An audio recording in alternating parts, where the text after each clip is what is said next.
Imagine waking up one morning, looking out the window, and realizing the universe is not the polite, well-behaved place you thought it was. It is more like a mischievous roommate who keeps rearranging your furniture while insisting nothing has changed. That is the feeling scientists had when they ran a certain quantum experiment and discovered that reality might not just be flexible, but may in fact have the consistency of warm taffy. Something happened in that lab that made physicists sit up straight, push their coffee aside, and wonder if the universe was having a quiet laugh at their expense. And what makes it even better is that the experiment was not performed on galaxies or black holes or anything dramatic. No, it happened with particles so tiny they make dust look like a heavyweight champion. Yet somehow these microscopic troublemakers manage to poke a hole in our understanding of how the world works. Good evening, curious minds. I truly hope you will enjoy today's video. Before we begin, leave a comment and tell me where and when you're tuning in. And if you find yourself learning something new as you drift towards sleep, consider subscribing, but only if you enjoy these calm journeys through the universe. Now, let's begin. People often imagine science as a calm, orderly march toward truth, but this particular moment was not a march. It was more like the universe pulled off a magic trick and left everyone staring in disbelief, trying to figure out where the magician hid the rabbit. The unsettling part is that scientists built the magician, built the hat, and were supposed to understand every part of the trick. Instead, the trick looked back at them as if to say, "Nice try, but you are not even close." That is the beautiful, chaotic spirit of quantum physics. It introduces you to a universe that seems determined to make you question every assumption you have ever made about what is real. You may have felt that sensation before, the moment when the world suddenly feels slightly too strange to be accidental. Maybe it is when you put your keys down, turn around for 2 seconds, and they vanish. Or when your cat stares into a blank corner like it is watching a ghost run laps. Quantum experiments give scientists that same energy. Except instead of losing keys, they lose the comforting idea that events follow rules. The universe, on the smallest scales, seems to improvise like a jazz musician who refuses to stick to the sheet music. And scientists, trying to interpret what they see, are left wondering whether reality even has sheet music in the first place. This chapter, right here and now, is only meant to pull you into the mystery, to bring you close enough to feel the heat radiating off the weirdness without yet revealing what caused it. Think of it as walking into a dim room where something incredible just happened, but the lights have not been turned on. You can sense the shape of it. You can feel that something is wrong in a way that is not frightening, but deeply exciting. You can almost hear the universe whisper, "You are going to want to sit down for this one." That whisper is where our story begins. The quantum world has always been strange, of course, but this particular experiment did not just nudge our understanding, it body-checked it. It was the kind of result that made physicists look at each other and say, "No, that cannot be right." And then run the experiment again and again and again, each time with the same outcome staring back at them with cosmic smugness. It is the sort of moment that makes you wonder whether the universe should be required to come with a warning label. Something like, "Objects in reality may not be as solid, predictable, or time-bound as they appear. Side effects may include confusion, awe, and uncontrollable curiosity. Before this experiment, reality seemed like a dependable friend. It had boundaries, rules, and a basic sense of cause and effect. You flip a switch, the light turns on. You drop a mug, it breaks. You show up late to class. The universe does not magically rewrite time to cover for you. These rules form the backbone of everything we thought we knew. Then comes a tiny experiment, something so small you could easily fit its entire apparatus on a lab bench. And it casually suggests that the universe might not be following its own rules after all. That is the scientific equivalent of having your GPS tell you the road you are driving on has never existed. This chapter is setting the stage for the shockwave that followed. Because the strangest part is not simply that the result was unexpected. The strangest part is that it hinted at something deeply unsettling. The possibility that reality does not fully exist until certain moments, as though existence is waiting backstage, unsure whether it should appear wearing a wave costume or a particle costume. That thought alone is enough to make your brain squeeze itself like a stress ball. And yet, this mystery is not meant to intimidate you. It is meant to welcome you into the grand cosmic puzzle. Quantum physics is not the villain of this story. It is more like the trickster guide in a fantasy novel who pushes the hero just far enough out of their comfort zone to spark growth. It challenges your intuition because your intuition evolved to keep track of large objects like coconuts and cliffs, not particles that seem to bend reality like soft clay. But in that challenge lies wonder, the kind that makes you feel lucky to be aware at all. So as we step forward, hold that feeling. Hold the tension between what you thought reality was and what it might be. Something big is coming, and soon you will see exactly why this experiment made scientists question the very groundwork of existence itself. As if reality had quietly scheduled an appointment with a chiropractor to fix a twist no one knew it had. If you were to shrink yourself down far enough, far smaller than dust, far smaller than molecules, far smaller than even the atoms that make up those molecules, eventually you would tumble into a place where nothing behaves the way you have been told the universe works.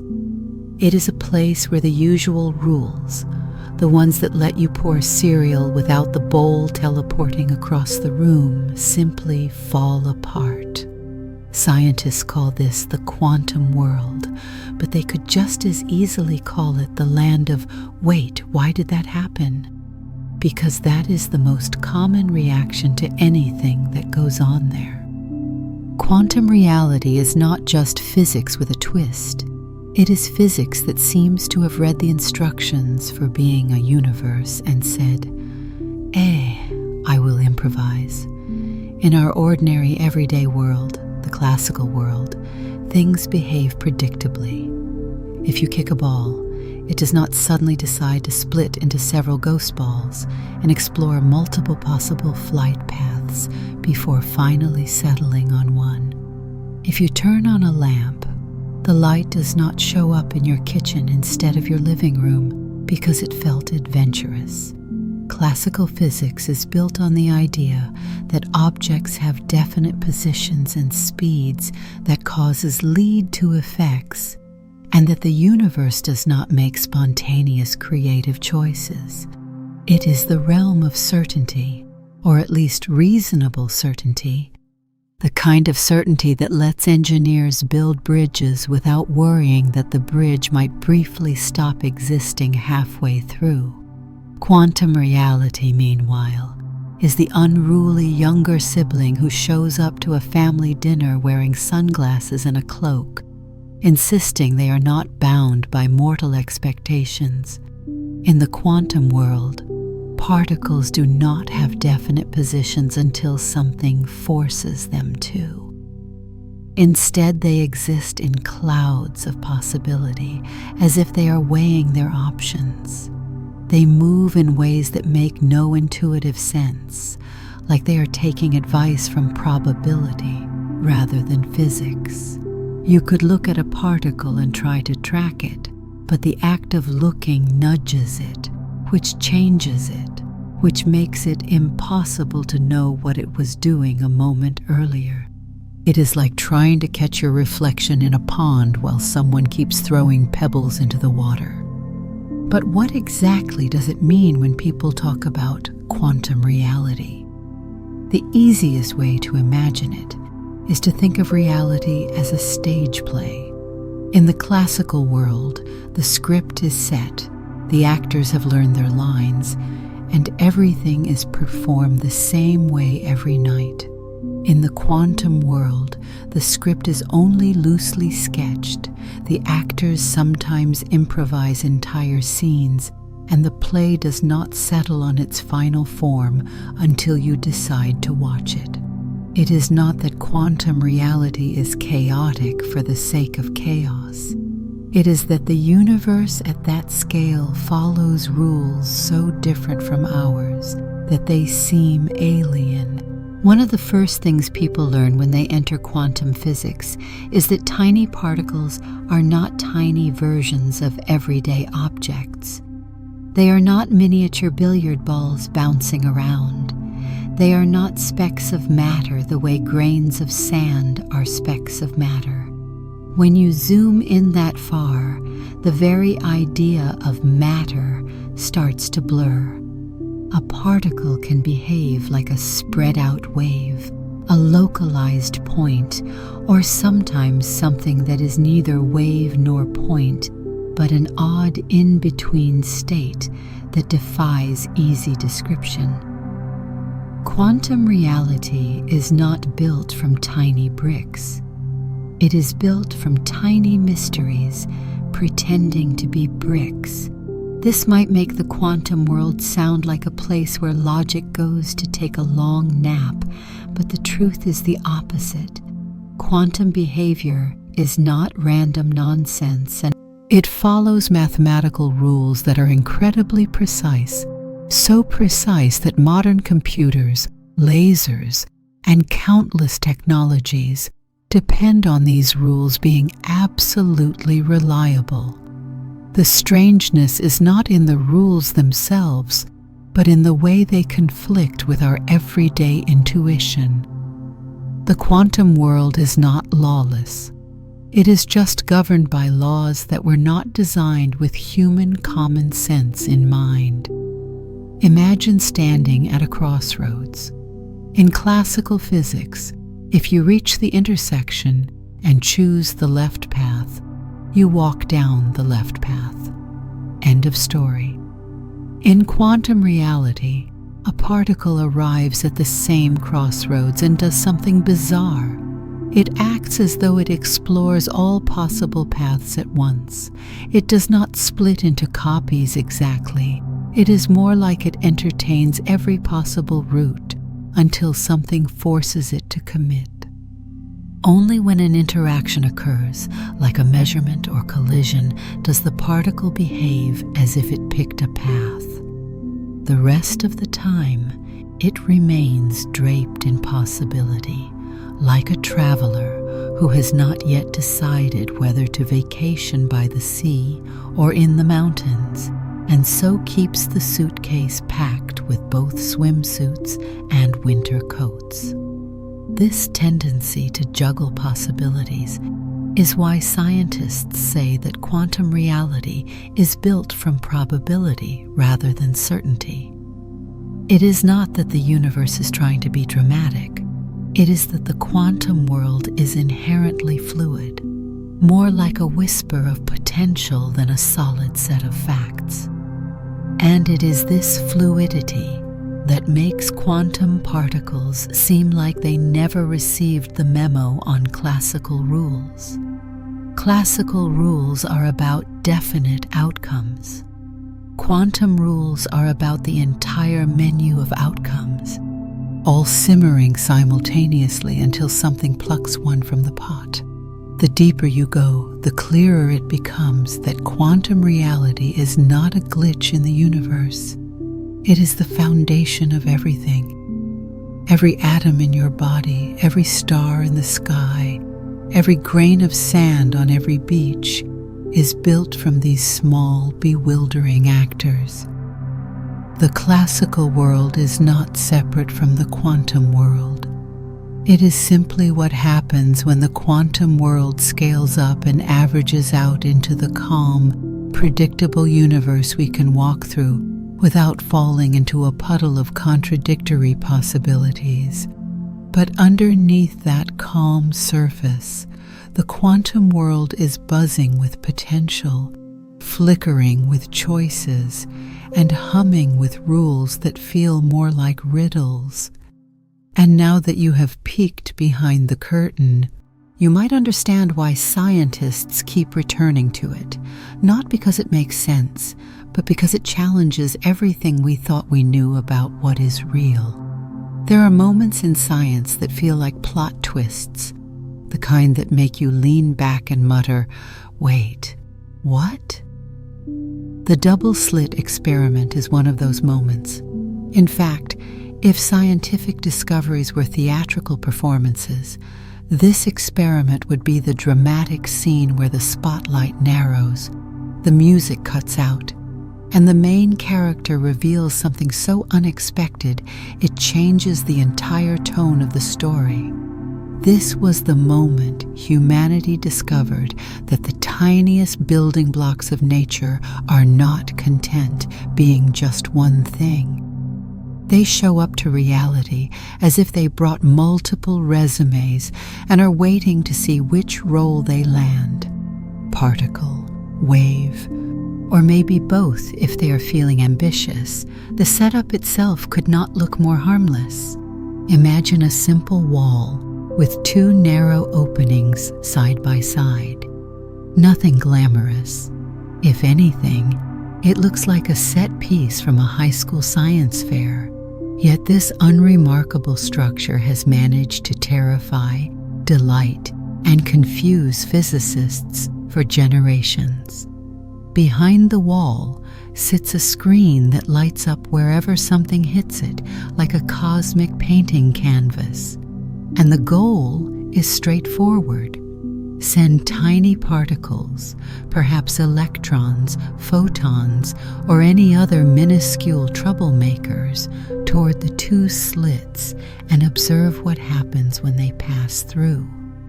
If you approach this experiment with common sense, you would expect particles to behave like tiny pebbles, fire pebbles through two openings.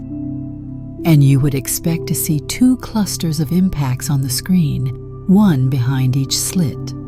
Classical logic applauds this idea. It makes sense. It matches the rules of everyday experience. But the universe apparently has no interest in being a people pleaser. When scientists first ran this experiment, instead of seeing two neat clusters on the screen, they saw something wildly unexpected, an interference pattern. It looked like a series of bright and dark stripes, the kind you would expect from overlapping ripples in water. That kind of pattern is the signature of waves, not particles. Waves spread out, overlap, and interfere with one another. Particles do not normally show up with such choreographed elegance. It was as though the particles had abandoned the pebble career path and decided to audition for the role of wave instead. This was the moment physicists collectively raised an eyebrow so high it threatened to leave their foreheads entirely. The experiment was saying quite loudly that particles do not behave like little solid bits. They behave like waves of possibility, spreading out and slipping through both slits at once, then interfering with themselves on the other side. It was the subatomic equivalent of watching a single actor perform a duet with themselves. Something about this was deeply, thrillingly wrong, like discovering your pet goldfish secretly writes novels at night. But the strangeness did not stop there. Scientists decided to pose a follow-up question that would become legendary. What happens if you watch the particles as they pass through the slits? After all, the weirdness seemed to happen when you did not keep track of them. So maybe the mystery would vanish if you simply monitored which slit each particle went through. It sounded simple. Set up a detector, gently ask the particle, "Which entrance did you use?" and watch everything return to normal. Except that did not happen.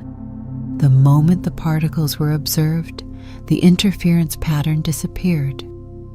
The waves of possibility snapped into particle-like behavior. Instead of gracefully interfering with themselves, the particles started hitting the screen in two distinct clusters, exactly as classical logic predicted. It was like catching someone dancing alone in their kitchen. The instant you turn the lights on, they freeze, pretend nothing happened, and insist they have always been very serious and definitely not dancing to 80s pop music. This effect, where the mere act of observing changes what happens, became one of the great puzzles of physics. It was as if the particles were saying, if you are paying attention, fine, I will act like a particle. But if you look away, I reserve the right to behave like a wave. That kind of behavior does not exist in the classical world. A baseball does not care whether you watch it arc through the air. A raindrop does not stop halfway down because it noticed your gaze. But quantum particles, apparently, are divas about being observed. And the strangest part? This behavior holds even if you send the particles through one at a time. Even without any companions to interfere with, individual particles still produce a wave-like interference pattern when you do not watch them, as though each particle is interfering with its own set of possibilities. It is the universe's way of whispering, do not assume things are simpler just because they are smaller. Scientists tried every angle to make sense of this. They refined the experiment, used different particles, changed detectors, adjusted timing, and ran the test more times than a frustrated gamer replaying a level they refused to lose. The outcome remained the same. The universe seemed to have an unshakable commitment to confusing anyone who thought reality was straightforward. The double-slit experiment did not just challenge assumptions, it shattered them. It told us that at the smallest scales, nature does not commit to a single identity until circumstances demand it. A particle can behave like a wave can behave like a particle, and the choice depends partly on whether someone is watching. The experiment was a warning shot from the quantum realm, a polite but firm reminder that intuition is not equipped to handle this level of weirdness. It was the moment humanity realized the universe has layers. On the surface, things appear solid and predictable, but beneath that surface lies a shimmering sea of possibilities, a world where particles do not simply exist. They perform. They explore paths, entertain options, and shift roles depending on the conditions. The double-slit experiment was not just a scientific result. It was an invitation to rethink what it means to say something is anything at all, and it left scientists staring at their chalkboards, whispering, "Well, that complicates things." If the universe had a personality, wave-particle duality would be its most dramatic trait, the kind of personality quirk that makes you wonder whether reality secretly enjoys confusing us. Because when scientists say particles can behave like waves, they are not speaking metaphorically. They mean it with the full seriousness of someone revealing their dog can also speak fluent French, but only when no one is around to hear it. Wave-particle duality is the cosmic equivalent of that friend who insists they were doing something incredible the moment you stepped out of the room, but now that you are back, they refuse to repeat it. It is one of nature's strangest habits, and it is a habit that has shaped our entire understanding of the quantum world. Imagine following a single electron as it goes about its microscopic day. You give it a gentle nudge and watch as it travels forward. You would expect it to behave like a tiny pellet, a miniature bead of matter with a straightforward path. That expectation comes straight from the classical world, a world where objects have crisp boundaries, follow trajectories, and never surprise you by suddenly spreading themselves out like ripples on a pond. But electrons apparently have no interest in sticking to your expectations. The moment you stop measuring them, the moment you give them even a little privacy, they start behaving like waves. They stretch, they smear, they spread across space like someone spilled a dollop of possibility and forgot to clean it up. What is a wave anyway in this quantum sense? It is not water sloshing or sound vibrating through air. It is a wave of potential, a vibration of maybe here, maybe there, maybe doing something unexpected. When a quantum object is left alone, it does not settle into one location the way a pebble would. Instead, it fans out into a cloud of probability, as if it cannot decide where it wants to be and is trying to test out every option at once. It is like watching a person who cannot commit to a restaurant for dinner, so they walk toward every restaurant simultaneously in some ghostly, indecisive haze. This wave-like spread is not just a poetic image. It is a real, physical description. A particle's existence becomes mathematically described as a field of probabilities, a delicate structure that evolves across space. If you could zoom in and see this wave function directly, it would not look like the particle at all. It would look like a mist or a whisper drifting across the landscape of possibilities. The particle's location becomes a matter of likelihood, not certainty, and that likelihood changes smoothly in the way waves do. But here is where the universe reveals its flair for drama. When you decide to measure the particle, when you try to catch it in the act, like flipping on a light switch to catch someone sneaking a midnight snack, the wave collapses instantly. Suddenly, the particle is no longer a smudge of potential. It is in a specific place, crisp and definite, as though it dusted itself off, straightened its tie, and announced, "Yes, of course I have been here the entire time. Why do you ask?" This is the shyness of the universe, the strange fact that quantum waves refuse to remain waves the moment you look at them. The act of measurement, of interaction, forces the nebulous wave into a single outcome, not because the particle was always in one place all along, waiting patiently to be discovered, but because reality at that scale becomes definite only when pushed into the spotlight. Before the measurement, the electron is not hiding.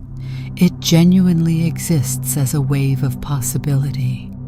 After measurement, that wave snaps into a precise form, as if reality has been nudged into making a final decision. Wave-particle duality does not mean quantum objects switch identities like actors changing costumes backstage. It means they do not have a fixed identity until the conditions demand one. When free, they behave as waves, distributed, fluid, uncommitted. When measured, they behave as particles, localized, punctual, obedient.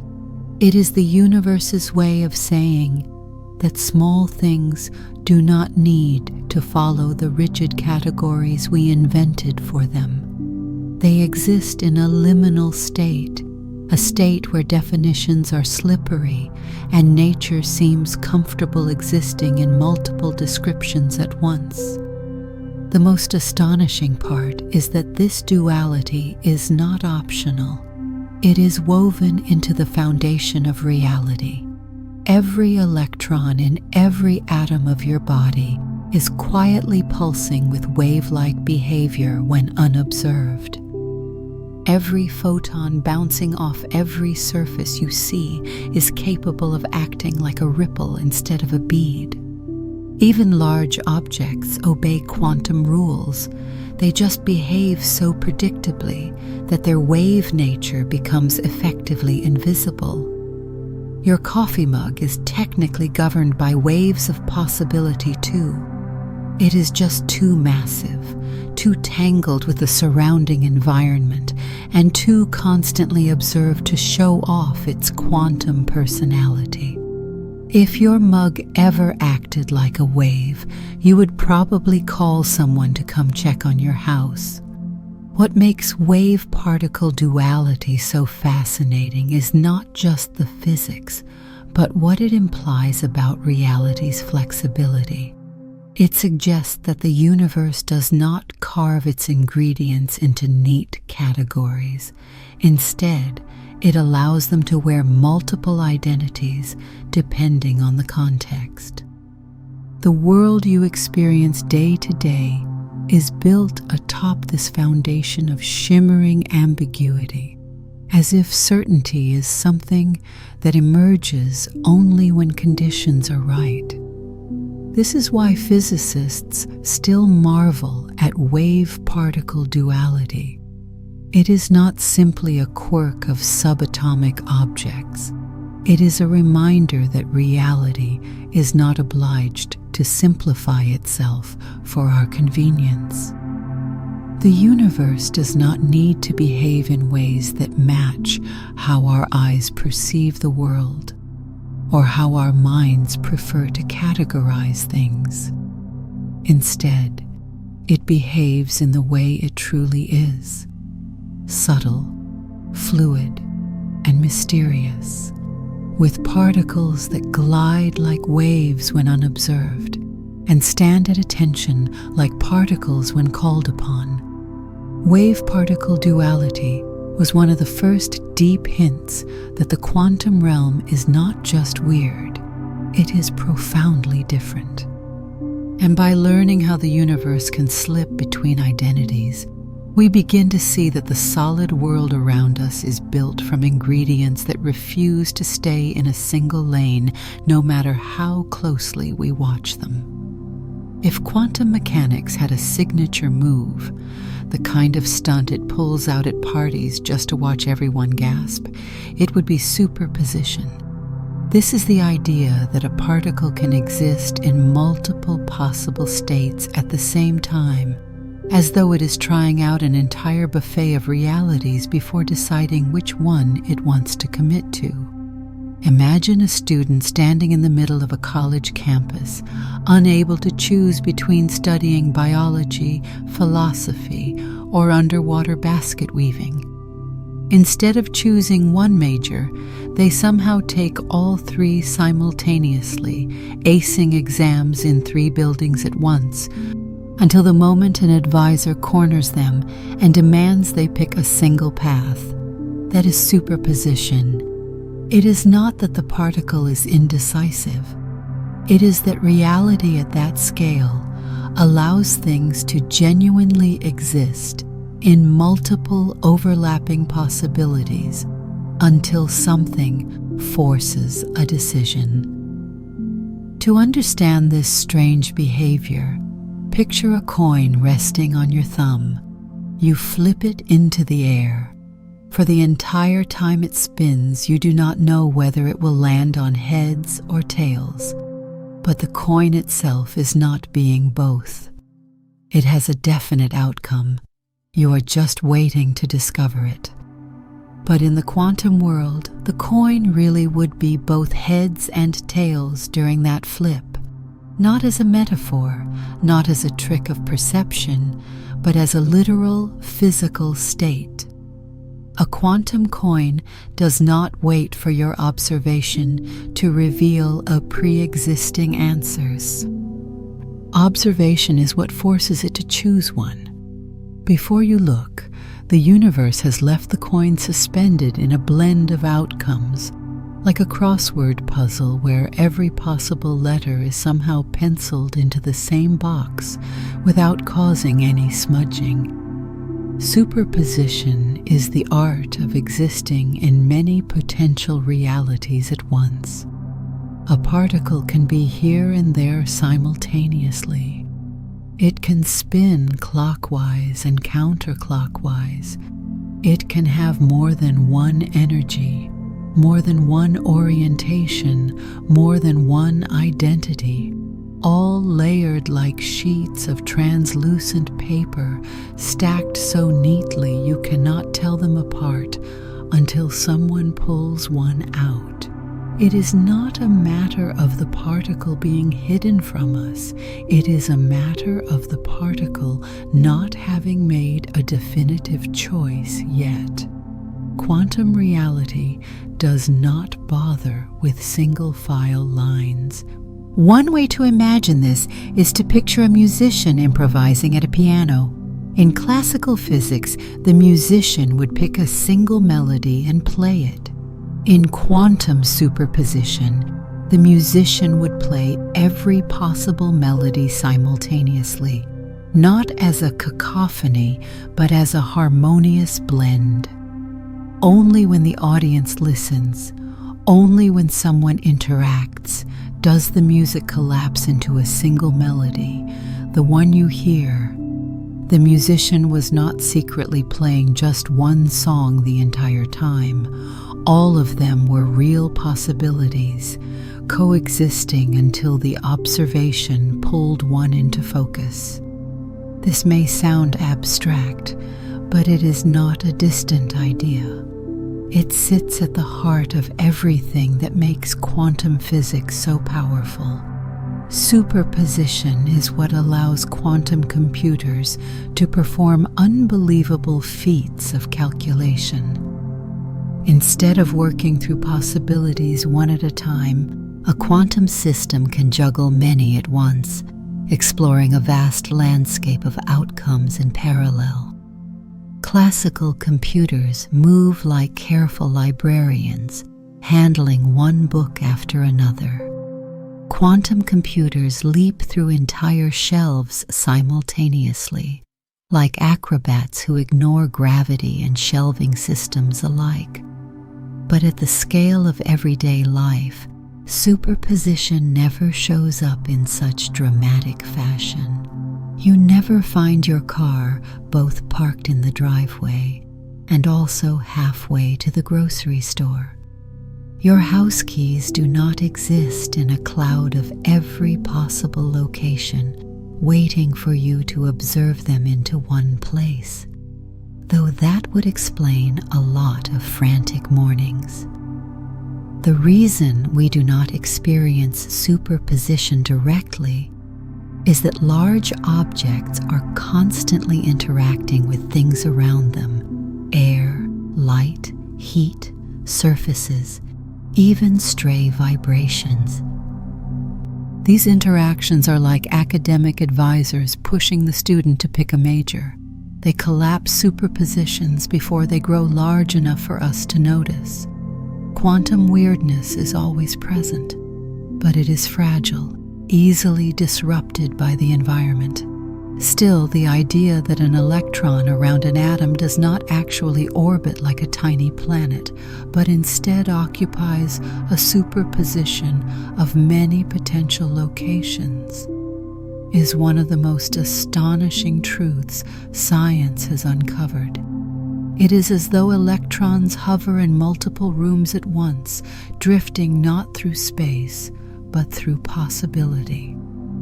When a measurement is made, the electron lands in one spot. But until that moment, its location exists as a spectrum of probabilities rather than a single fact.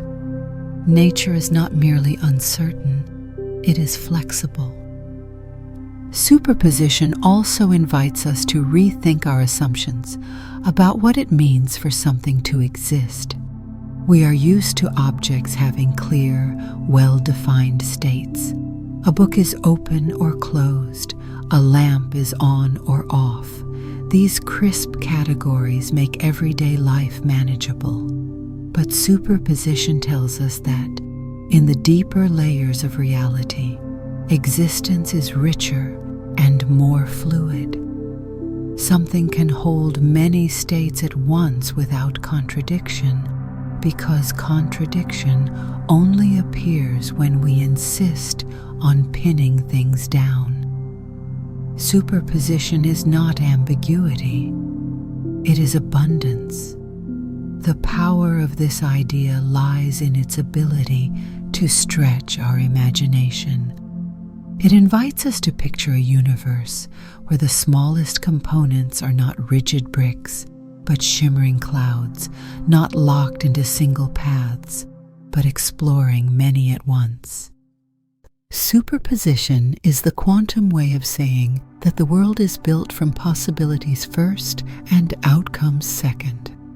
And once you grasp that, the universe begins to look less like a fixed machine and more like a great unfolding story, one where reality does not settle on a single plot thread until someone turns the page. That is the heart of superposition, nature keeping its options open. And in the quantum world, keeping options open is not hesitation. It is the way reality breathes. If there is one thing quantum mechanics absolutely refuses to let you forget, it is that watching something is never a neutral act. In the classical world, you can observe a squirrel without changing the squirrel. In the quantum world, observing a particle is like startling a raccoon behind a garbage can at 2 a.m. You do not just gather information, you change its entire trajectory, mood, decisions, and probably its life philosophy. The particle does not continue behaving as it was before. The moment you peak, the universe throws its hands up and says, "Great, now everything is different." Measurement in quantum physics is not passive. It is disruptive, intrusive, a cosmic nudge that alters the very thing you are trying to understand. To make sense of this peculiar relationship between observer and particle, imagine the quantum world as a vast landscape full of creatures that go about their business when nobody is around. Some glide like waves, some drift through layers of possibility, and all of them are perfectly content doing their own thing in the dark.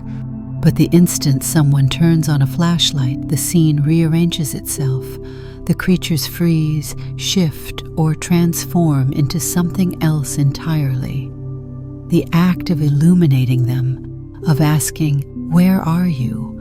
or "What are you doing?" forces them into new roles.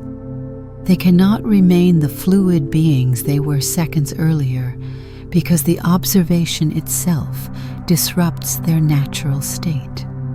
This is the measurement problem in quantum mechanics. The idea that measuring a system fundamentally changes it, not metaphorically, not psychologically, but physically. In quantum land, there is no such thing as a clean, harmless measurement. Trying to observe a particle's position or momentum or orientation means interacting with it in some way, touching it, nudging it, bouncing something off it, exchanging energy with it. And this interaction forces the particle to abandon the dreamy superposition of possibilities it was floating in and commit to a single outcome. Your flashlight does not just reveal the raccoon, it startles it into choosing a new course of action. Consider this. To measure the position of a particle, you might shine light on it. But light, even in the gentlest form, carries energy. When the photon of light bumps into the particle, it gives it a shove, altering its motion. You get the position, sure, but the price you pay is losing information about how fast it was going or where it was headed. It is like trying to figure out what book someone is reading by tapping them on the shoulder.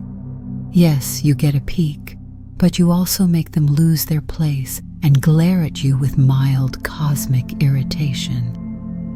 The strange part is that this effect is not caused by faulty instruments or clumsy scientists. It is a built-in feature of reality. There is no way around it, no path to a perfectly gentle measurement. The universe insists that information comes with consequences. This is why the quantum world never fully behaves like ordinary objects. Because ordinary measurements, our senses, our tools, our ways of probing the world, are too rough, too intervening, too entangled with the things they observe at very small scales. In the quantum world, the idea of a particle having definite properties before you look is slippery.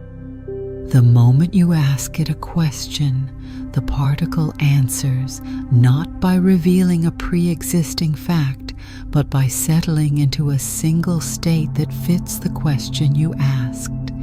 If you ask, "Where are you?" the particle collapses into a particular location.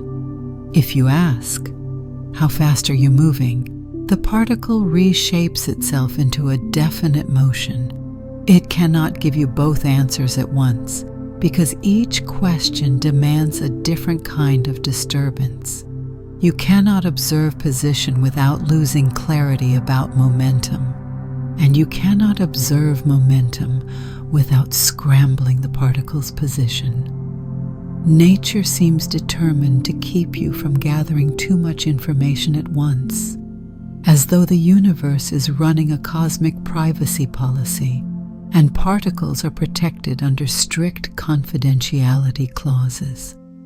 This interplay between measurement and reality has encouraged scientists to question what it means for something to exist before it is observed.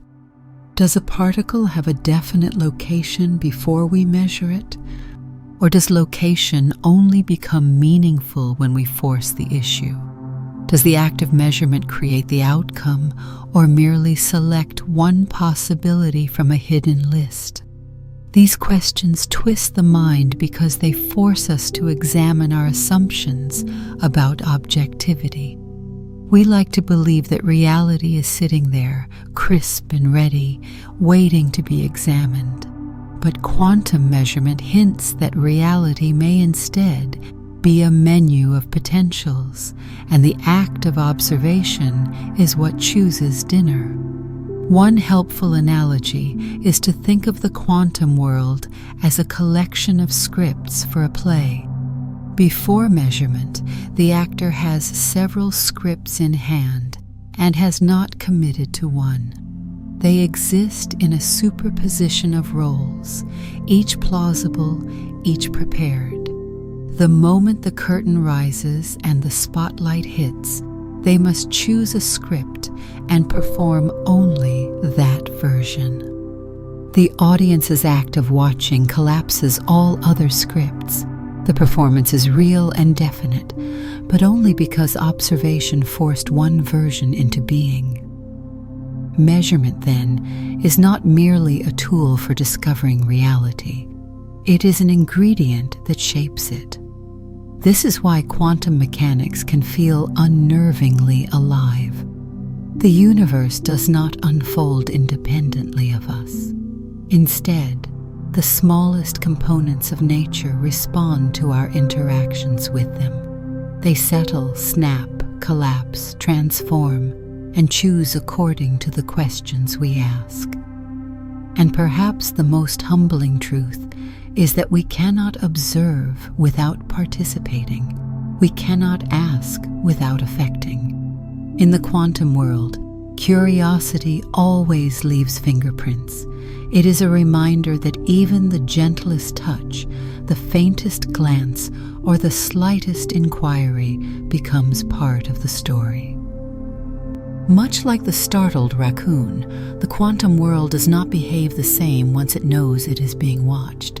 And once you understand that, you begin to see reality not as a fixed tableau, but as a dance between what exists and what is asked. If quantum physics had a relationship status category all its own, it would be entangled, and it's complicated. Entanglement is the quantum version of two people becoming so close that finishing each other's sentences is no longer impressive because they are practically sharing the same thought before anyone speaks. Except in the quantum case, these people are tiny particles, and their deep cosmic friendship holds across distances so absurd that even the universe seems slightly embarrassed.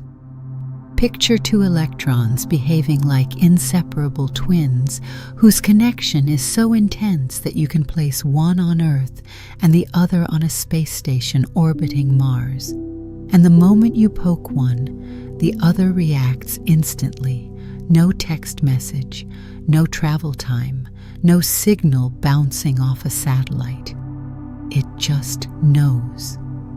To understand how strange this is, imagine you have two magical playing cards. When they are created, they agree to always match in some specific way. Same suit, same color, something like that. You shuffle them up, place one card in a deck on the kitchen counter, and launch the other into a rocket headed for the moon.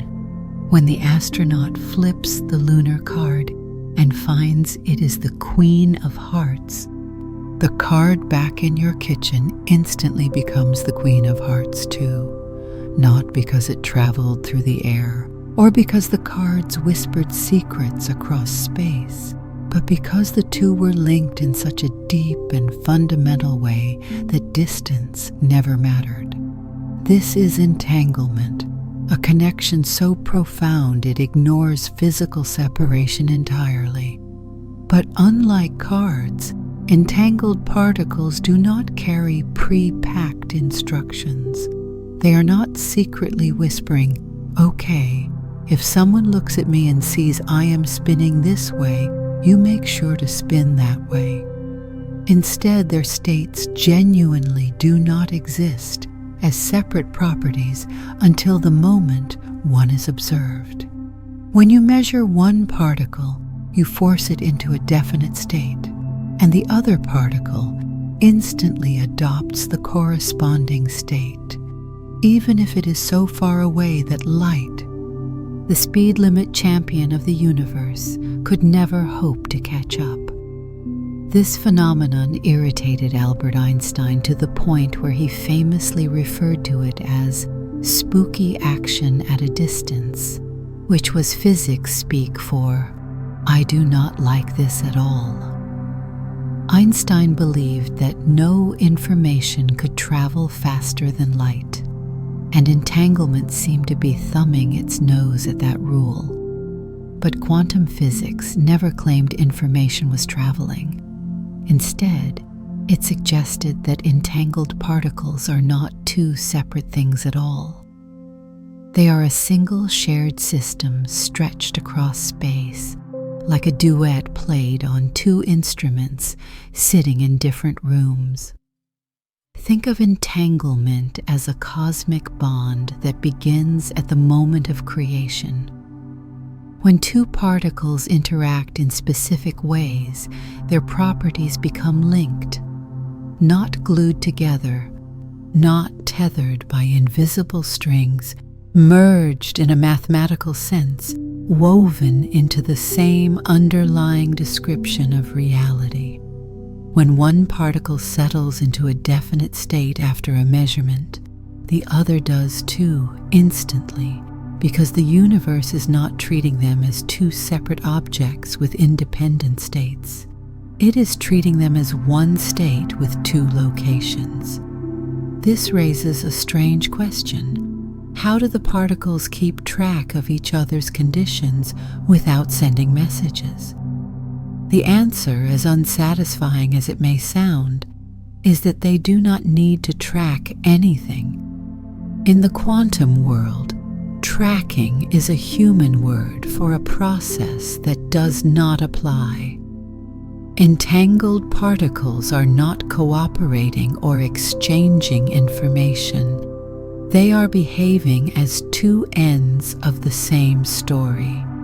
Change one end, and the other changes, because that is how the story is written. To appreciate the weirdness more deeply, imagine two dancers who rehearse a routine until their movements are perfectly synchronized.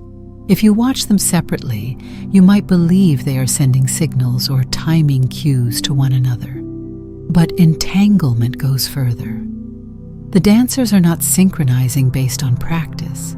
They are synchronizing because until the moment you watch them, neither dancer has chosen a move yet. Once one moves, the other must instantly take on the complementary position because both of their possibilities were intertwined from the beginning. One of the most unsettling aspects of entanglement is that it forces us to rethink the nature of separation itself. In our everyday world, distance matters. If someone waves at you from across a field, you see the wave after a delay because light needs time to cross space. But entangled particles behave as if distance is a minor technicality. They act as though space is merely the stage setting, while the real action is happening behind the curtain in a realm where proximity is defined not by meters, but by relationships. This bizarre behavior has not remained a philosophical curiosity. Scientists have harnessed entanglement to explore new technologies that seem straight out of speculative fiction. Quantum encryption, for example, takes advantage of entanglement sensitivity. If two people share entangled particles, any attempt by a third party to spy on them disrupts the entanglement and immediately reveals the intrusion. It is security enforced by the laws of nature, as if the universe itself is standing guard with crossed arms. Entanglement also plays a crucial role in attempts to build quantum networks, systems that could someday transmit quantum states across long distances with incredible precision. These networks are not about sending messages faster than light. They are about linking distant quantum devices in ways that let them share properties without traditional communication.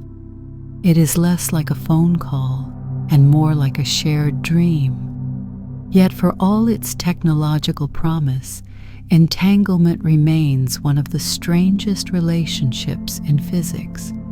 It defies our intuitions about separateness, independence, and cause and effect. It tells us that the universe is more interconnected than our senses would ever suggest, woven from threads that tie particles together in ways that stretch beyond the limits of distance. Entanglement whispers a truth that feels almost mystical, that reality is not a collection of isolated pieces, but a tapestry whose threads can intertwine across the cosmos. Two particles, light years apart, behaving as if they are still holding hands, cosmic best friends, finishing each other's sentences across the void. If quantum mechanics had a moment where it leaned in, lowered its sunglasses, and said, "Watch this," it would be the delayed choice experiment. This is the point in the story where reality stops behaving like a polite timeline and starts acting like it has read too many time travel novels. The idea behind these experiments is simple enough to describe, but wild enough to make experienced physicists stare at the ceiling at 3 a.m. The question is this: can the way we choose to observe a particle right now influence what that particle did in the past? Not what it does in the present, not what it does in the future, what it did already, as in moments ago. And the unsettling answer appears to be yes, at least according to how quantum mechanics plays the game. To appreciate how reality gets bent into pretzel form here, imagine releasing a particle toward a setup similar to the double-slit arrangement. If left alone, the particle behaves like a wave, spreading through both paths and creating the pattern that waves create. If you measure which path it took, the wave behavior vanishes, and the particle commits to acting like a little bullet instead. That much is already bizarre, but now, picture adding a twist. You delay your decision about whether to check the particle's path until after the particle has already passed the point where it would have chosen. You wait until it is too late for the particle to change its mind, like choosing whether or not to watch a movie after the ending has already played. According to classical reasoning, your late decision should not matter. The particle should have already behaved one way or the other. The ink should be dry. The past should be settled. But the delayed choice experiment suggests something astonishing. The behavior of the particle seems to depend on whether you choose to observe it after it has gone through the apparatus. If you decide at the last moment not to check which path it took, the particle produces a wave-like interference pattern, as if it had gone through both slits the whole time. If you decide at the last moment to check its path, the interference pattern disappears, as if it had traveled through one slit only. Your choice in the present influences whether the particle's earlier behavior looked wave-like or particle-like. Reality, instead of marching forward in a straight line like a disciplined soldier, looks more like it is improvising the story retroactively, editing previous chapters depending on what you decide later. One way to picture this is to imagine sending a friend on a walk through a forest with 2 different trails. After they have already walked past the fork, you decide whether you are going to ask them which path they took. If you ask, they will insist they chose one trail. If you do not ask, it is as though they walked both trails simultaneously. The catch is that in quantum mechanics, this is not a matter of memory or storytelling. The particle's path does not become definite until you choose which question to ask. And that choice seems to reach backward in time to determine what path the particle must have taken. It is like the universe is waiting to see what you want before it fills in the details of what already happened. This experiment has many variants. each designed to push the boundaries a little further. Some use clever arrangements of mirrors and beam splitters that can be inserted or removed at the last possible microsecond.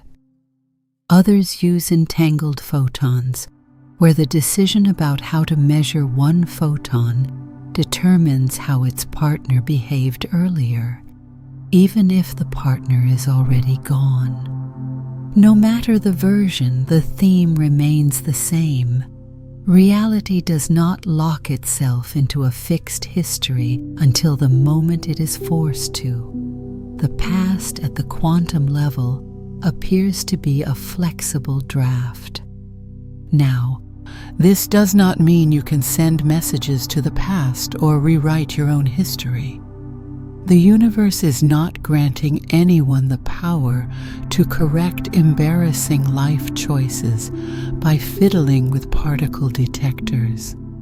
The delayed choice experiment does not allow for paradoxes or time machinery hijinks. Instead, what it reveals is that our instinct to think of events as having definite, observer-independent histories is flawed. Quantum mechanics does not treat the past as a rigid sequence. Instead, it treats the entire experiment as a single, connected process, a whole story, rather than a series of pages written in ink. Think of it like this. Instead of imagining a particle traveling through the apparatus and then being measured, imagine the particle and the measurement as parts of a single sentence. You cannot decide what the sentence means until you have heard the final word. Only then does the meaning become clear, and in that moment, earlier parts of the sentence take on their final interpretation. The particle's behavior before the measurement is not erased or changed. It was never fully determined in the first place. The past had multiple possible versions, and your measurement selects which version becomes part of the official record. This is what makes delayed choice experiments reality-breaking in the most delightful way. They challenge our instinct to separate cause from effect, as neatly as we separate laundry colors. They invite us to imagine a universe where time is not a line, but a network, where present decisions help shape the past, not through communication, but through a deeper, stranger structure of reality. It is the kind of experiment that makes you look at the world and wonder whether everything around you is quietly waiting for the right questions to be asked before it shows you the version of events that fit. It does not rewrite the past, but it reveals that the past, at the smallest scales, might not be fully written until the universe absolutely needs it to be. And this is only the beginning of the weirdness, because once you allow the past to become flexible, the question becomes, what else in reality might not be as settled as it seems? There are moments in science where you can almost hear the universe sighing deeply, as if it is annoyed that humans keep insisting on linear timelines.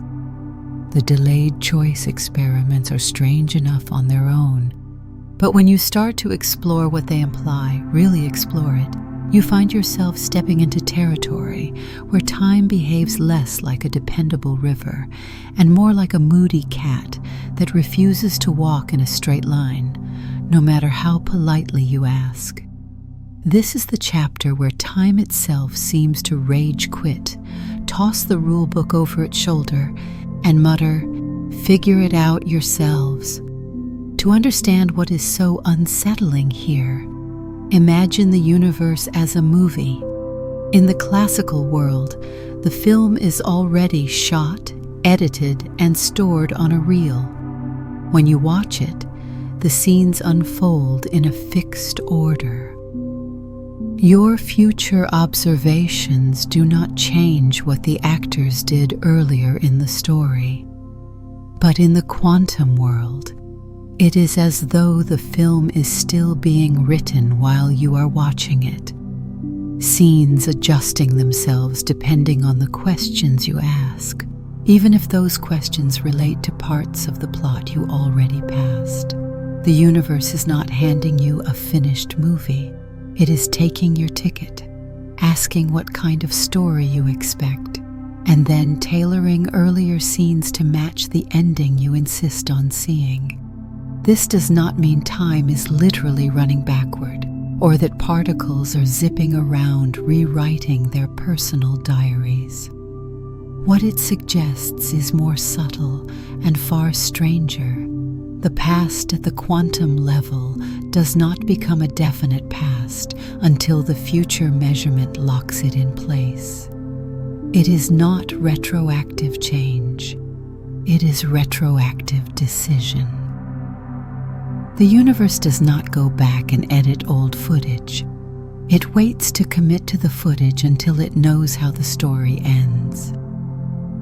Picture a detective novel where the culprit is not chosen by the author when the murder happens, but instead determined by which page you decide to read last.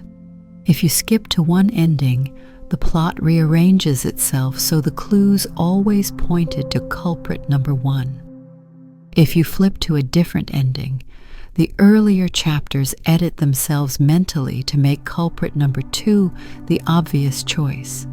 The crime does not change. The story's interpretation does. Quantum mechanics plays a similar trick. Until a measurement is made, the particle's history remains a spectrum of possible sequences. Only when the measurement occurs does one version step forward as the official timeline. You might think this sounds like the universe is bending over backwards to confuse you, but from its point of view, nothing unusual is happening. Quantum mechanics does not treat events as little beads on a thread arranged in a tidy row. It treats the entire experiment, start, middle, and finish, as one inseparable whole. We are the ones obsessed with sorting things into before and after, the way a librarian might rage sort books before realizing half of them do not even belong in that genre. Here is where the stomach-dropping realization comes in. If the future influences the past at the quantum level, then our strict sense of cause and effect becomes shaky. Cause and effect depend on time flowing in a definite direction, like a one-way street. But quantum mechanics suggests that time might be less like a street and more like a network of paths that do not always obey traffic laws. A measurement that happens later can determine which possibility among many earlier versions becomes real. It is not future to past communication. It is future to past selection. Think of it like choosing a route on a map. Before you pick a destination, the map contains many potential paths. Once you choose where you want to go, one of those paths becomes the journey you must have taken. The choice of destination shapes which path becomes relevant. The earlier segments do not change. You simply did not know which ones mattered until the choice was made. In the quantum case, the measurement is the destination, and the particle's earlier behavior is the path that snaps into focus. The map was always full of possibilities, but only one becomes part of the final story. This is why some physicists describe the quantum world as a causal, not meaning it has no causes, but that causes and effects do not necessarily line up in neat chronological order. The universe is not breaking rules. It is operating under rules that do not map onto our time-driven intuition. To us, the idea that later events shape earlier behavior sounds like the plot of a time loop movie. To the quantum world, it is just business as usual. But before you start worrying that the universe is quietly rewriting your past every time you make a decision, rest assured, this effect only occurs at scales too small and delicate for everyday experiences to notice. You will not find your breakfast changing retroactively because you chose pancakes for dinner. Your coffee mug does not suddenly morph into tea because your future self decided to switch beverages. Large objects do not exhibit these time-bending behaviors because countless interactions with the environment constantly force their histories to solidify. The quantum ambiguity gets stamped out long before it can scale up to retroactive grocery decisions. Still, the implications remain profound. The delayed choice experiments whisper something quietly rebellious. Time may not be the dictator we thought it was. The line between before and after may be more flexible than we assumed. The universe might be weaving its tapestry not row by row, but all at once, with threads interlacing in ways that defy straightforward arrows. It is the kind of discovery that makes you sit back and stare into space for a moment, wondering if everything you thought about the flow of time was just the human brain's way of simplifying a universe that refuses to run on our schedule. And as unsettling as that is, it is also strangely beautiful. Because it means reality is not a rigid machine grinding forward 1 second at a time. It is a living, unfolding process, one that sometimes lets the future give the past a gentle, bewildering nudge. Before anyone starts dusting off blueprints for a homemade time machine or rehearsing speeches to their past selves, listen, do not get bangs. Let us clear something up. Quantum experiments may flirt outrageously with the idea that the future influences the past, but they are not giving you a portal to undo every awkward moment you have ever created. The universe may bend, twist, and generally disrespect our sense of chronology on the quantum scale, but it draws a firm line when it comes to letting humans tamper with their own timelines. Think of it as cosmic parental controls. You may explore some confusing physics, but you absolutely may not message your high school self about avoiding the talent show incident. To understand why time is still safe from our questionable decision-making, we need to look closely at what these quantum experiments are actually doing. When scientists talk about a measurement determining a particle's earlier behavior, they are not saying we are sending information backward through time. They are saying that the particle's past was never firmly committed in the first place. It existed in a cloud of maybes, and the moment we take a measurement, the universe picks one of those maybes to turn into the official version. It is like choosing which version of a story goes into print. The earlier draft does not get changed. It simply gets replaced by the one version that becomes reality. This is subtle, but crucial. You are not reaching back and rewriting the past. You are finalizing it. Reality is not retroactively modified. It is retroactively clarified. Imagine if your day were composed of multiple potential mornings, one where you spilled your coffee, one where you triumphantly carried it without incident, and one where you forgot you even made coffee because mornings are hard. Only once you check your shirt at noon and see the stain does the universe lock in the version of the morning where the spill happened. You did not send a message back to yourself at 8 a.m. to make the spill occur. The spill was just one of the possible storylines, and observing the evidence later commits the universe to that version. It is not time travel, it is reality finally making up its mind. Now imagine trying to weaponize this principle for retroactive communication. Let's say you want to warn your past self not to text that person back, because in hindsight, you can see the future unfolding like a cringe festival with a guest list of emotional regrets. Could you use a delayed choice experiment to send the warning? Sadly, no. Quantum behavior may be mysterious, but it is not a cosmic messaging service. The key issue is that these quantum effects cannot be controlled in a way that lets you encode a meaningful message. You can choose to measure or not measure, but you cannot choose the outcome.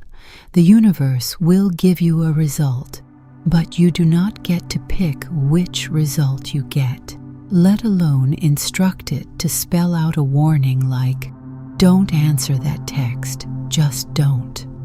This lack of control is built into quantum mechanics itself. When you perform a measurement, you are not choosing the particle's final state. You are urging it to settle on one of several possibilities, but which specific outcome you get is fundamentally unpredictable. It is as if the universe hands you a sealed envelope and tells you the contents will determine the backstory of the particle, but you cannot select the contents. You cannot use this envelope to mail a message to your past self unless your message consists entirely of shrug emojis. Even if you tried to coordinate with someone standing in the particle's past, hoping your future measurement could give them a signal, the math blocks you. From their point of view, the results always look random, completely random, painfully random, the kind of random where you could stare at the data for hours searching for a pattern, only for the universe to pat you on the head and say, "There is no pattern, go drink some water." This randomness is not a loophole. It is the rule book. Because of it, quantum mechanics defends causality the same way a bouncer defends a nightclub. No line cutting, no messing with the timeline, no sneaking messages to 2012 to prevent you from buying that haircut in a box kit. Even in the weirdest delayed choice experiments, the future cannot be used to send information into the past. The appearance of backward influence is a quirk of how quantum states remain undefined until measured, not a sign of time running in reverse. Perhaps the most comforting part of all this is that even though the quantum world does not behave chronologically, the classical world, the world of cars, coffee mugs, embarrassing stories, and people who definitely should not have access to time editing powers, behaves just fine. The macroscopic universe is constantly bathing every object in interactions: light, air molecules, heat, friction, cosmic rays, pats on the back from reality. All these interactions act like relentless cosmic editors, locking events into place long before humans have a chance to meddle with them. By the time you notice an outcome in daily life, the universe has sealed that envelope, stamped it, and filed it into the no takebacks drawer. But even if we cannot communicate with our past selves, quantum mechanics still teaches us something important about how reality works. It reminds us that the universe is not obligated to follow our ideas about how time should unfold. It is not a neat parade marching from one moment to the next. It is a far stranger dance, one that only resolves into clear steps when we stop to watch it.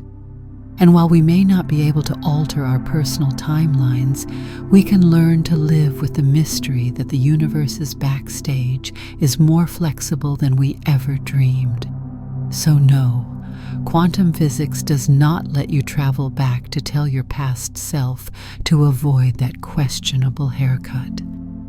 But it does let you marvel at a universe where time behaves like it occasionally forgets which way it is supposed to flow, and somehow everything still works out anyway.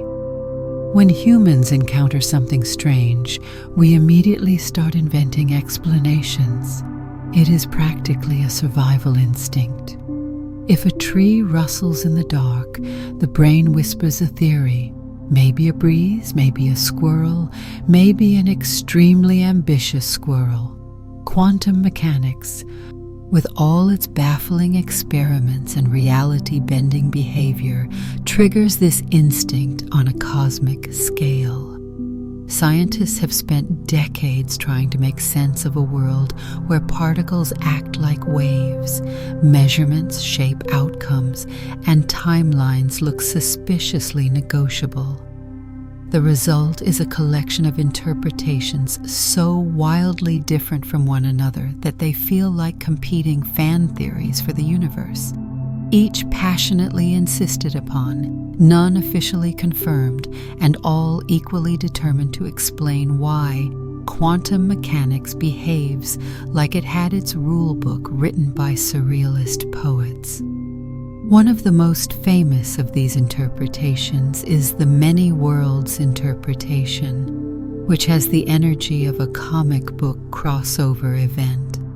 According to this idea, the universe does not choose a single outcome when a quantum event occurs.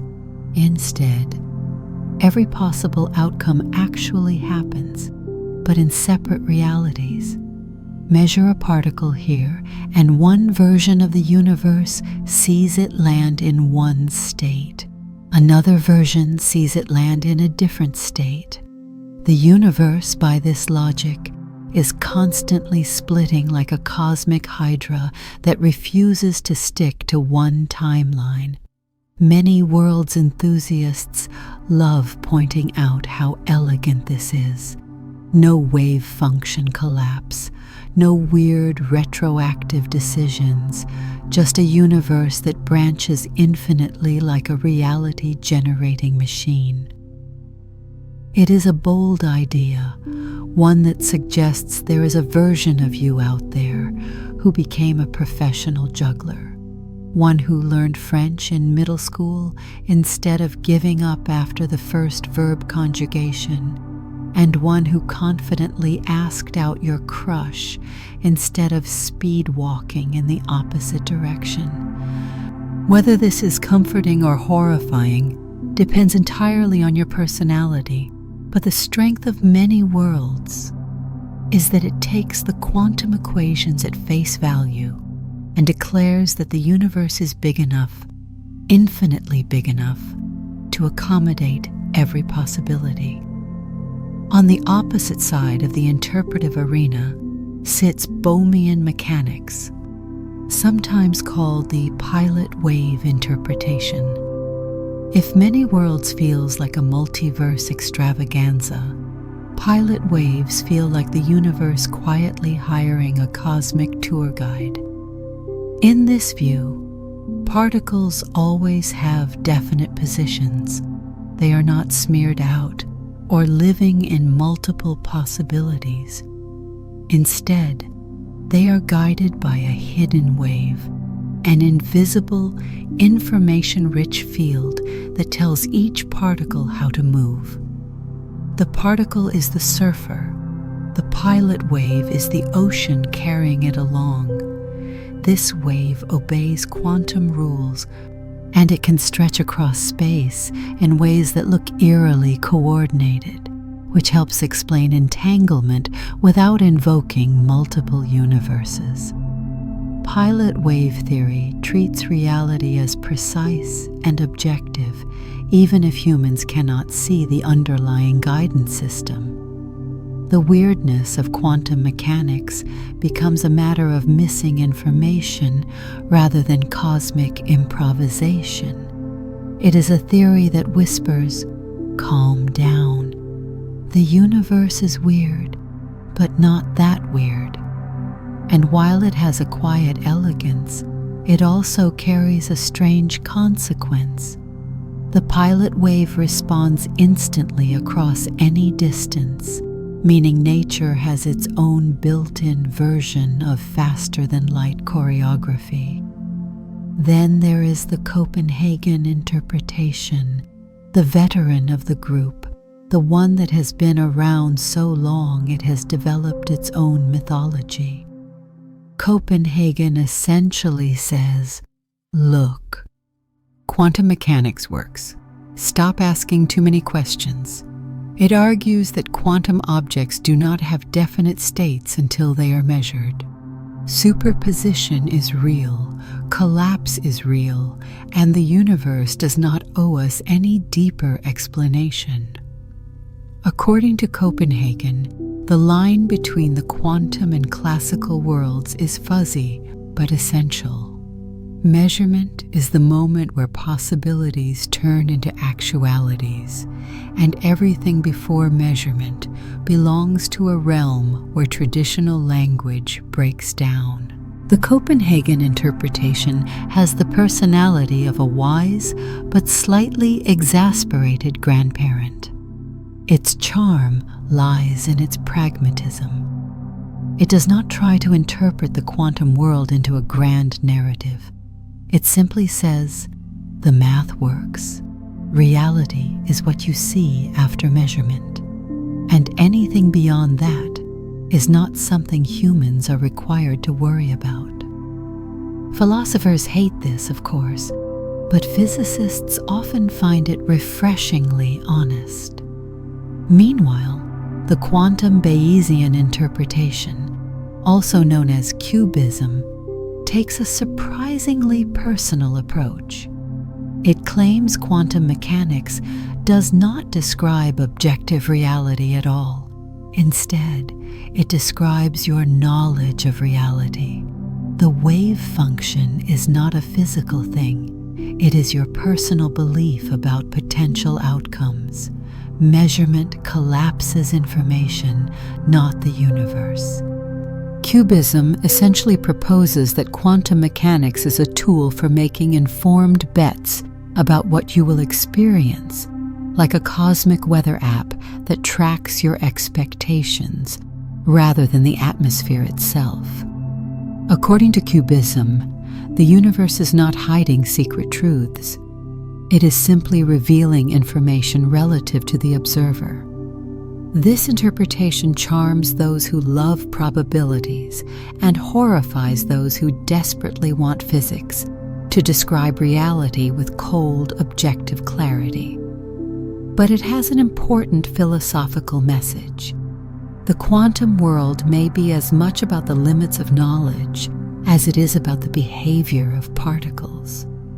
And then there are the interpretations that dance somewhere in the middle, like the relational interpretation, which argues that properties only exist relative to observers, or the retrocausal models, which suggest that causes and effects might be more flexible than we assumed. Each of these interpretations is trying to make sense of the same data, the same experiments, the same wave functions, and each offers a wildly different story. The truth is that quantum mechanics is like a mysterious novel with no official ending. Everyone has a theory about what the final chapter means, but the author remains silent.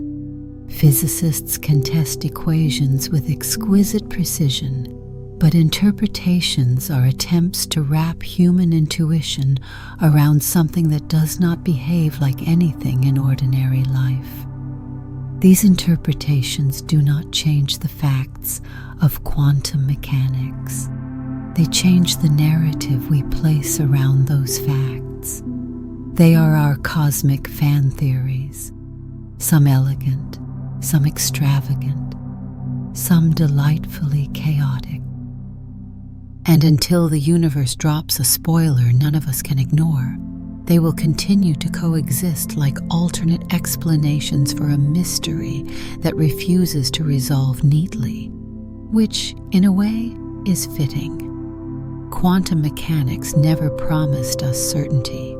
It only promised that the truth would always be stranger than we expected. If you have ever watched a behind-the-scenes documentary about a movie, you know that what appears on screen is only the final shape of something far messier.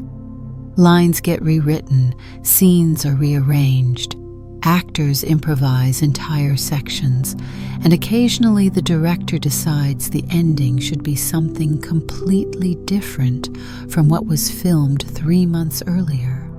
Reality, as revealed by these quantum experiments, turns out to be much more like that flexible, fluid production than the rigid, authoritative documentary we once imagined it to be. For centuries, we pictured the universe as an orderly film reel, frames progressing in one direction, each one fixed long before we arrived to witness it.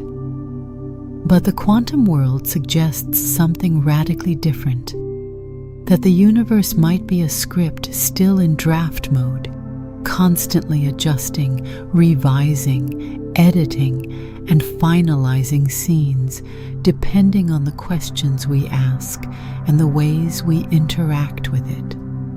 It is not that reality is chaotic or disorganized. It is that reality is not locked down until it needs to be. Think of the universe as a huge theater production. The props are ready, the actors are waiting backstage, the lights are set, but the script for each scene is written only at the moment the curtain rises. Before that moment, multiple versions of the scene exist simultaneously in the wings. The universe does not prematurely choose. It keeps things open, like a playwright who refuses to finalize a single ending, because all possible endings serve the story until the exact moment one must be performed. This is more than a metaphor. It is the picture that emerges when we take quantum mechanics seriously. A particle does not commit to being here or there, wave or particle, path A or path B, until something interacts with it. Reality remains a cloud of possibilities, a shimmering menu of outcomes, a network of potential storylines. Only when an interaction, an observation, a collision, a measurement forces a resolution does one storyline become the official version. Before that, the universe is not withholding the truth. The truth simply has not been chosen yet. This flexible script idea becomes even more striking when we think about those delayed choice experiments that seem to flirt with time's boundaries. They show that the universe does not rush to film a fixed past. It waits. It leaves earlier moments partially unwritten, like notes on a writer's whiteboard rather than printed scenes. When a measurement happens later in the process, the universe fills in the earlier chapters in a way that keeps the whole story self-consistent. It is not that the past is rewritten. It is that the past was never definitively penned until the narrative required it. The ink dries only when the entire sequence has context. This challenges a deeply human assumption that reality is fully formed at all times, whether or not anyone is looking. We picture the universe as a solid set, built and maintained frame by frame, ready to be examined. But quantum mechanics suggests the universe may be far more efficient. Why construct every detail in advance when you can just store the rules for generating the details later? It is like a video game that does not render the world until the player walks through the doorway. The mountains in the distance are not pre-built. They spring into existence when the player turns toward them. Not because the game is trying to trick you, but because rendering everything all the time would be unnecessary and expensive. The universe may operate on a similar logic, effortless, elegant, and astonishingly economical. This does not mean nothing is real until you look at it. It means that what is real is shaped by interaction. Reality is participatory. The universe behaves as though it is designed for engagement, its final form arising from the interplay between what exists and what is asked. The world does not need your observation to exist, but certain details do wait for interactions to choose among possibilities. Reality is not a static sculpture. It is a performance. Once you begin viewing reality this way, strange things suddenly make sense. Why does measurement collapse a wave of possibilities into a single outcome? Because the universe is finalizing a scene. Why does the past sometimes appear to depend on future measurements? Because earlier events were rough outlines, waiting for the context of later events. Why do particles behave as if they are both wave and particle until observed? Because their identity has not been narrowed yet. They are still rehearsing possible roles. Even at the largest scales, reality maintains a hint of this flexibility. The cosmos is filled with processes that depend on interactions, conditions, and context. Stars collapse or explode depending on surrounding factors. Chemical reactions unfold differently depending on which atoms bump into one another. Ecosystems shape themselves through countless intertwined relationships. While these macroscopic processes are not quantum superpositions, they hint at a universe that favors emergence over rigidity. Some people find this idea unsettling. If reality is flexible, what keeps it consistent? What prevents contradictions? The answer is the same principle that governs a well-written story. A narrative can take many forms as it develops, but once the final version is chosen, every chapter must support it. In quantum mechanics, outcomes appear random on a small scale, but always obey the deeper rules of the theory. Once a particle settles into a state, the universe ensures that all connected events align with that state. Nothing contradicts. Everything supports the new chapter. Others find the idea exhilarating. If reality is not a locked documentary but a living draft, then the universe is stranger, richer, and more imaginative than we ever dreamed.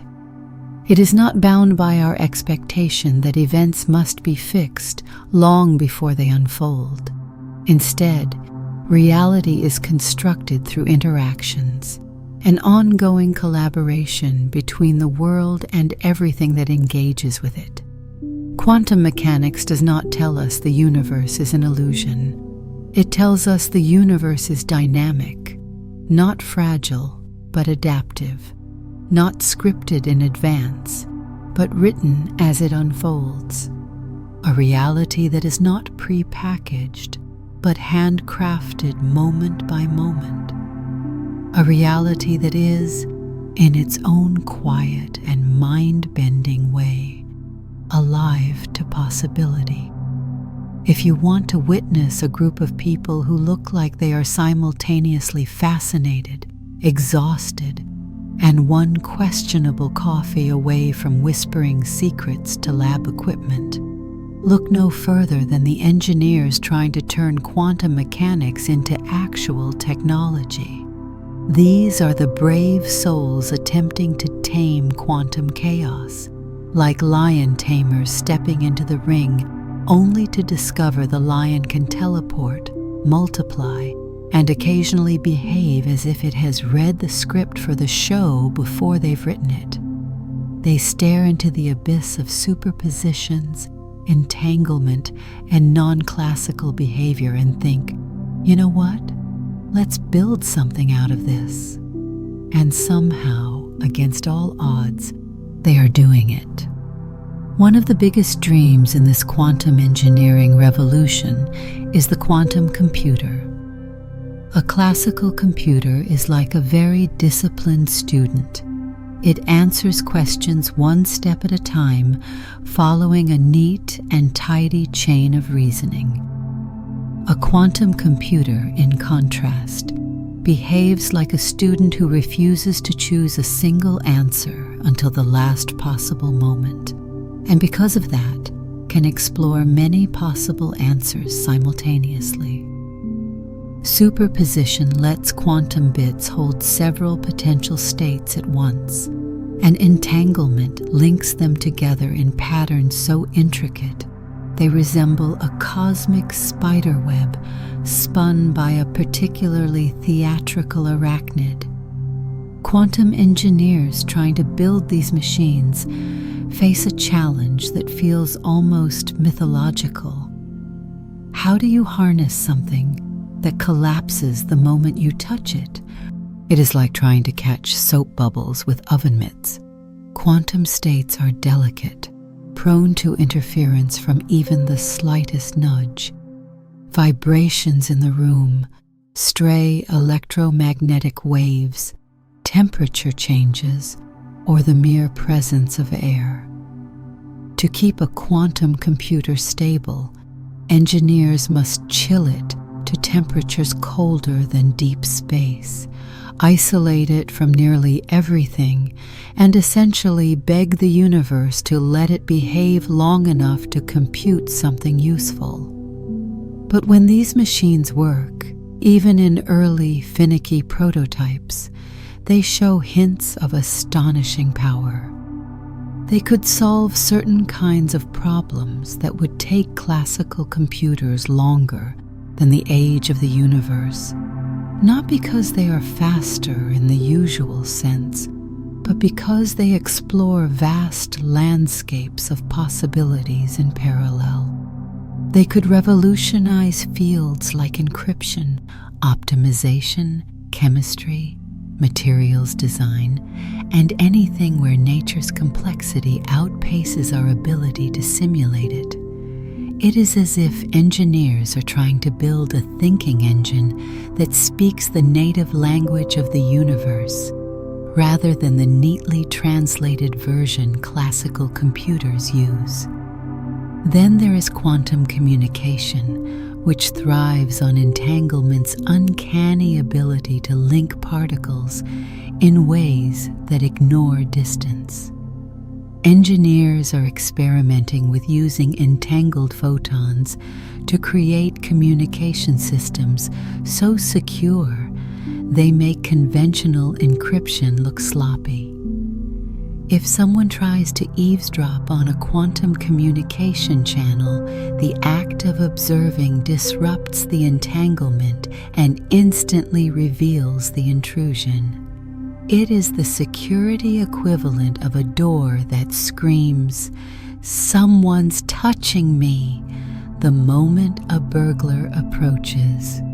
Nations and research labs around the world are racing to build quantum networks, sometimes called quantum internets, that could transmit information with unprecedented safety. These systems will not send messages faster than light, but they may turn spying into a practical impossibility. Another technology on the horizon is quantum sensing. This is where engineers use the exquisite sensitivity of quantum states, not despite their fragility, but because of it. Quantum sensors can detect changes so small they baffle classical instruments. Tiny variations in gravity, magnetic fields, temperature, or time become magnified through quantum effects. Imagine medical scanners so precise they can see molecular level changes in tissues, navigation systems that do not need satellites because they can measure the curvature of Earth directly, or geological sensors that can map underground structures by detecting minute gravitational shifts. Quantum mechanics, usually seen as a troublemaker, becomes a microscope that can read reality in unbelievably fine detail. And then there is the possibility of quantum materials, substances engineered to exploit the strange collective behaviors of quantum particles. These materials could conduct electricity without resistance, generate energy with unprecedented efficiency, or bend light in ways that defy classical optics. Engineers dream of superconductors that work at room temperature, making power grids vastly more efficient, or metamaterials that manipulate waves so cleverly they produce invisibility effects once thought to belong only in fantasy stories. The quantum world is full of exotic phenomena, topological phases, fractional charges, emergent symmetries that could someday become tools in the engineer's toolkit, assuming they can keep their sanity intact long enough to understand them. Of course, none of this comes easily. Quantum technologies are like temperamental divas. They demand perfect conditions, expensive equipment, and a level of patience usually reserved for people assembling furniture with instructions written in 5 languages and no diagrams.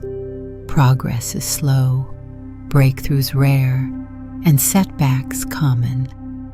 But every time an engineer manages to coax a quantum system into doing something useful, however briefly, the results feel like magic. Hard-earned magic, but magic nonetheless. What ties all these potential technologies together is the idea that the universe's strangeness is not a barrier, but a resource. Entanglement, superposition, interference, phenomena that once seemed like philosophical curiosities, are becoming the raw materials for tools that could reshape how we compute, communicate, sense, and build. The future may belong not to those who tame quantum mechanics completely, but to those who learn to collaborate with it, the way a skilled musician collaborates with a temperamental instrument. Quantum engineers are not just building new technologies. They are learning to partner with a universe that behaves more like a living script than a finished structure. Every success they achieve is a reminder that reality's weirdness is not a mistake. It is a design feature, waiting for someone curious and determined enough to use it. By the time you reach the end of a journey through quantum mechanics, there is a strange feeling that settles in, a kind of quiet astonishment as though you have just walked out of a theater and are still blinking in the sunlight, unsure whether the story ended or simply changed shape the moment you stopped watching. The quantum world has that effect. It leaves you a little dazed, a little uncertain, and very aware that the universe plays by rules that seem less like rigid laws and more like improvisations whispered backstage. Reality, as we have followed it through these chapters, is not the solid, neatly categorized structure we once imagined. It is fluid, responsive, layered, and occasionally so bizarre you suspect it is doing all this just to keep us on our toes. What we have seen is a universe that does not commit to a single path until it must.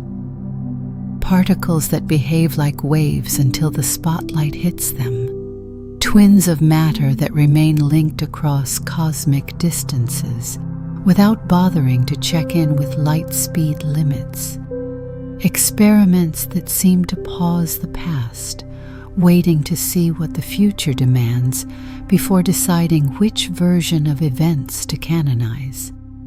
We have watched engineers wrestle with these mysteries, trying to turn them into something useful instead of something that sends them into existential spirals. And through it all, the message has been the same. Reality is much stranger than the tidy narratives we humans write to comfort ourselves.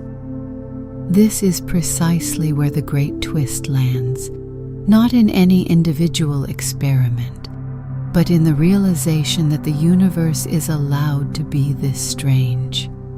Fiction must obey structure. Fiction needs pacing, continuity, coherent character arcs, and editors who frown when a plotline contradicts itself halfway through. The universe, on the other hand, does not send drafts to anyone for approval. It lets particles occupy multiple potential states, because why not? It lets entangled partners act like they share one mind, because apparently distance is just a suggestion. It allows the future to influence the past on the smallest scales, because it never promised us a linear narrative timeline in the first place.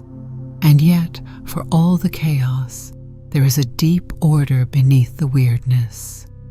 The mathematics of quantum mechanics is astonishingly precise, so precise that the world depends on it every day. Your computer, your phone, your GPS, your medical scanners, your lasers, they all run on principles discovered by people who stared at particles refusing to behave and said, "Fine, we will write down the rules you seem to be following."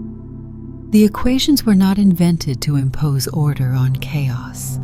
They were discovered because beneath the shimmering possibilities lies a tapestry woven with care. It is just a tapestry that does not look like anything our intuition expects. That is perhaps the most humbling part of the whole story. The universe is not trying to confuse us. It is simply being itself. We are the ones encountering this strangeness with brains evolved to dodge predators and find berries, not decipher probability waves or entangled systems. Quantum mechanics is not incoherent. It is we who are inexperienced readers of its language. But every experiment, every breakthrough, every clever analogy that scientists craft is a step closer to understanding the cosmic dialect written into the smallest threads of existence. Along the way, quantum mechanics has also offered something unexpectedly human: perspective. It reminds us that reality is not a static, predetermined structure. It is something that emerges from interactions, from relationships, from the ways things influence each other. The universe is not a giant clockwork machine grinding predictably forward. It is more like a conversation, a dynamic exchange between what exists and what is observed, between what is possible and what becomes actual. When you step back and look at it all, you begin to see why so many scientists describe quantum mechanics with a kind of affection, not because it is easy, it is notoriously not, but because it reveals a universe far more imaginative than any single mind could invent. Fiction, for all its wonders, has constraints. It must make sense. It must follow rules. It must resolve itself. But the universe has no editor tapping a pen against a clipboard, insisting that reality be more believable. The universe does not worry about plot holes. It does not fret about continuity errors. It simply unfolds. And if the unfolding happens to defy expectations, well, that is our problem, not its. And maybe that is the most beautiful thing about it.